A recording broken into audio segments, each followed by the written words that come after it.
The morning began as it always did, quiet, pale, and painted in the soft gold of a sun still deciding whether to rise. Daniel parked his old Toyota across from the corner cafe, the one that always smelled faintly of baked bread and roasted beans, where time seemed to move slower. He rubbed the sleep from his eyes and glanced into the backseat. Lily, his 5-year-old daughter, was asleep again, clutching her stuffed bunny with both arms. A faint smile tugged at his lips. Her soft breathing, the slight twitch of her tiny fingers, it was the kind of peace he worked for. He took a slow breath, sipped the last of his lukewarm coffee, and stepped out into the crisp air. The city was waking, its rhythm not yet frantic. The delivery truck rumbled by. A cyclist yawned as he sped through the crosswalk. Somewhere, a street musician tested the strings of his guitar. Then he saw her, just like every morning. She was crossing the street from the opposite end, moving carefully, her right leg stiff, her cane tapping lightly against the pavement. Her auburn hair shimmered in the early light, catching threads of gold that made her seem almost ethereal against the dull gray of the street. She wore the same long beige coat, the same expression of quiet determination tinged with weariness. Daniel didn't know her name. He didn't know where she came from or what her story was. But he'd made it a habit to help her, every morning, without fail. It had started one cold day last winter when her grocery bag had torn, and apples had rolled down the sidewalk like marbles. Everyone else had stepped around her, eyes fixed on their phones. Daniel had acted without thinking, running to help her gather them. She'd smiled then, grateful, soft, and strangely familiar. Ever since, he couldn't drive past without stopping. He watched as she reached the cafe entrance, fumbling with her bag and her cane. The instinct came automatically. "Here, let me help you," he called, jogging across the street. She looked up, startled, then smiled faintly. "Daniel." "Morning." He blinked. There it was again. His name. He didn't remember ever telling her that. "Morning," he replied, covering his confusion with an easy smile. He took the small paper bag from her trembling hands and held open the door. "I've got it." "Thank you," she said softly. Her voice was gentle, almost melodic, but with a sadness that clung to it like a shadow. They entered together. The cafe greeted them with the smell of cinnamon, espresso, and warm pastries.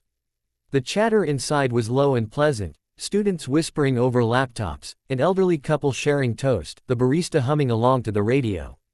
The woman walked slowly to her usual table by the window, the same one she chose every day. Daniel set her bag on the chair beside her, as he always did, and gave a polite nod. "All set," he said. She smiled again. "You're very kind." "It's nothing," he replied quickly. "Just habit, I guess." Her gaze lingered on him for a moment, longer than comfort allowed. There was something searching in her eyes, something that made him feel like she was seeing more of him than even he did. He glanced away, suddenly self-conscious, rubbing his neck. "You come here every day?" he asked, more to fill the silence. "Every morning," she said. "Same time, same table." He nodded, glancing toward the window. "I guess I do too. Routine keeps me sane." She chuckled softly. Yes, routine can be comforting. Familiar. He thought about that word, familiar. Why did it sound heavier when she said it? "Well," he said finally, backing toward the door, "I should get going before Lily wakes up and starts demanding pancakes." Her smile deepened, tender in a way that sent a strange warmth through him. "You're a good father." He froze. "How do you?" She shrugged lightly, eyes drifting to the window. "You talk about her sometimes." "In passing." He frowned, unsure. Had he told her about Lily? Maybe once, when he was exhausted and talkative, waiting for coffee. He couldn't remember. Lately, it seemed like there were a lot of things he couldn't remember. "Well, take care," he said, forcing a light tone. "Daniel," she called as he reached the door. He turned. She hesitated, fingers tracing the handle of her cane. "Maybe one day, you'll remember why you're so kind." He stared at her, words caught in his throat. "What do you mean?" But she only smiled, sad, knowing, and turned her eyes back to the street. The morning light caught the tear at the corner of her eye, making it glint like crystal. Daniel left the cafe, confusion pressing at the edges of his thoughts. He stood on the sidewalk for a long moment, looking back through the window. She was sitting there, notebook open, pen moving slowly across the page. The way she sat, her posture, the tilt of her head, struck him with a strange déjà vu he couldn't place. Driving away, he tried to shake it off. But her words wouldn't leave him. Maybe one day you'll remember. That night, after dinner, Lily climbed onto his lap with her favorite picture book. He read to her, voice low and gentle, though his thoughts were miles away. When she finally fell asleep, he sat in the dim glow of the lamp, scrolling absently through his phone. Old photos. Random moments. The faces of friends he barely saw anymore. And then one image stopped him cold. A woman standing beside him, sunlight spilling across her auburn hair. Her arm looped around his waist, her other hand holding a toddler, Lily, laughing, no older than 2. They were outside a cafe. The cafe. His breath caught. He zoomed in on her face. It was her. The woman with the cane. The one he'd been helping every morning. The room felt suddenly too quiet, too small. He could hear his heartbeat pounding in his ears. His hands trembled as he held the phone. "No, that can't be," he whispered. But somewhere deep in his mind, buried under years of fog, something stirred. A voice, soft and teasing. "If you ever see me struggling, promise me you'll help me. Even if you forget me, help me." The memory came like lightning, bright, painful, incomplete. He saw flashes, laughter in the rain, coffee cups clinking, a hand sliding into his. Then nothing. Just emptiness. He pressed the phone to his chest and closed his eyes. Outside, the wind rattled the window. The city hummed beyond it, unaware that a man sat in the dark, clutching the ghost of a memory that might have once been love. The morning arrived shrouded in fog, so thick that the street lamps still glowed faintly even though the sun had already risen. The air carried a damp chill, and Daniel's breath came out in small clouds as he parked his car near the cafe. He sat there for a long moment, gripping the steering wheel, the photograph still open on his phone. He had barely slept. Every time he closed his eyes, he saw her face, younger, unscarred, smiling beside him with Lily in her arms. The woman in the picture and the woman with the cane were the same. His wife. The word felt foreign now, too heavy to say aloud. He stepped out of the car, his body tense. He didn't have Lily with him today, she was at his mother's for the weekend. For the first time in years, he was alone. The silence made everything sharper, the hum of passing cars, the whisper of wind between buildings, the soft rhythm of his own heartbeat. He waited by the corner, watching the street as it slowly filled with shapes moving through the mist. Then he saw her. She was walking slower than usual, each step deliberate.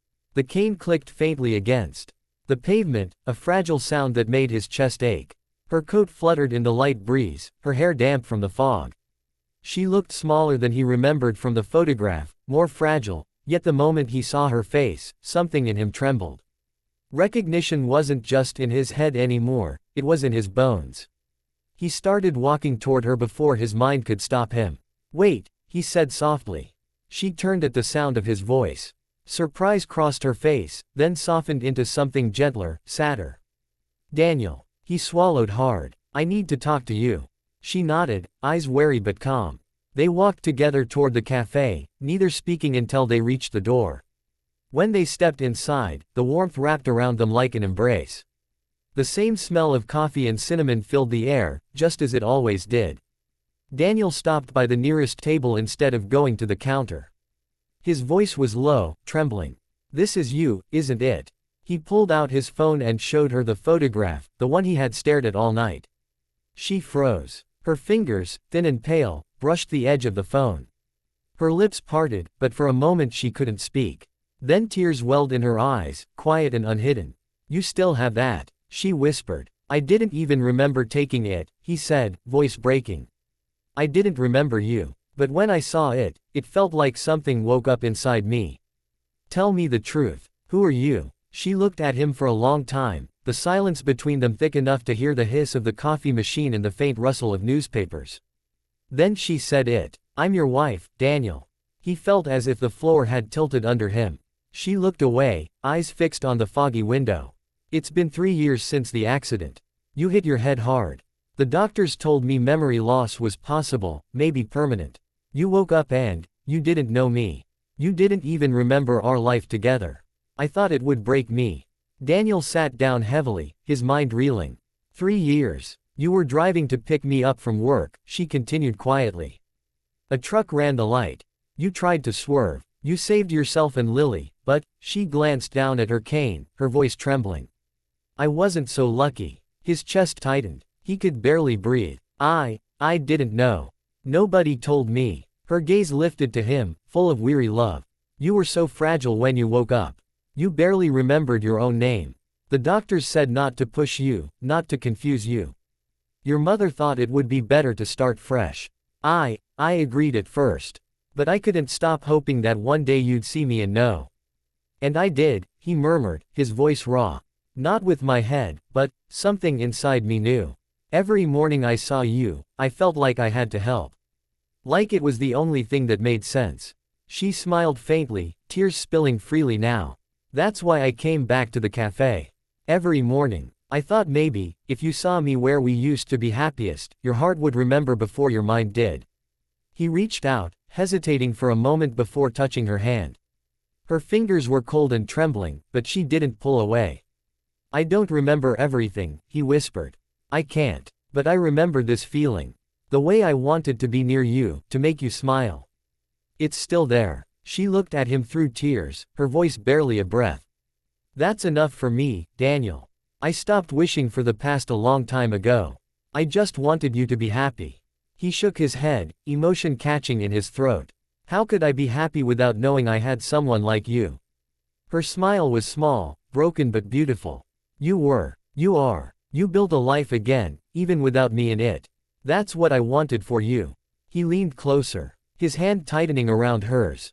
"Then let's build it again.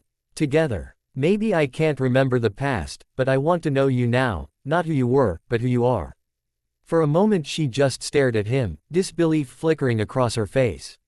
Then her expression softened into something like peace. "You really mean that?" He nodded. "I don't want to lose you twice." She exhaled shakily, her lips curving into a trembling smile. "You never lost me. I was just waiting." They sat there in silence for a while, hands entwined. The fog outside began to lift, sunlight spilling through the window and touching her hair, turning it gold again, just like in the photograph. For the first time, Daniel could see not only the sadness but the strength in her eyes. "I used to order for both of us," he said softly after a while. "You'd always laugh because I never got your drink right." She laughed through her tears. "Hazelnut latte, extra foam. You said it was a waste of milk." He smiled, warmth flooding his chest. "Then I guess I'll order two." The barista called out their names a few minutes later, and Daniel carried both cups back to the table. She wrapped her hands around hers, closing her eyes as if the heat alone could carry her back to the life they'd once shared. When she looked at him again, the years of pain seemed to fall away. "Do you know what you used to say when we sat here?" He shook his head. "You'd say, no matter what happens, this is the part one want to remember, right here, when it's just us." Something stirred in him then, not a clear memory but a flicker, laughter, sunlight, her head resting on his shoulder. A fragment of happiness that didn't need explanation. He reached across the table, brushing his thumb over her fingers. "Then let's make this the part we start remembering again." She nodded, eyes shining. Outside, the fog finally lifted, revealing the street, the cars, the sky, and for the first time in years, Daniel felt the weight of clarity, not in memory but in the present moment. The cafe, the woman, the coffee, the quiet morning light, all of it felt like coming home. And even if his mind never gave back every piece of what they'd lost, his heart already knew where it belonged.